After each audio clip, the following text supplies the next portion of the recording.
Welcome to Not Milk Never Milk. Subscribe if you're lactose intolerant. You start by adding a camera directly into your scene so you can control viewpoint.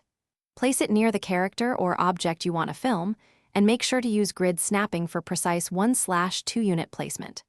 Once done, switch the camera to active mode in the inspector so you can see through it. You should also set a clear name for this camera to avoid confusion when you add multiple cameras later on. This saves time during complex shots. You now configure how the camera behaves. Adjust field of view, near/far clip planes, and resolution to match the desired look. If you want the camera to follow motion, parent it to the actor or add a position constraint.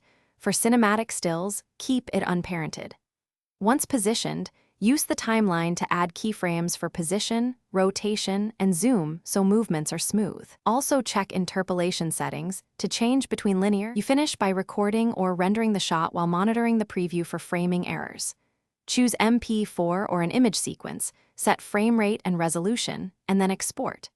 After export, review the file and make small tweaks if motion needs smoothing.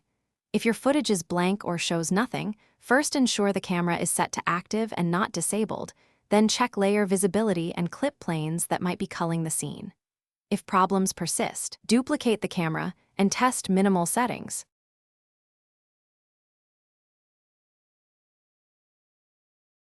Thanks for watching. If this was helpful, leave a like and consider subscribing. See you next time.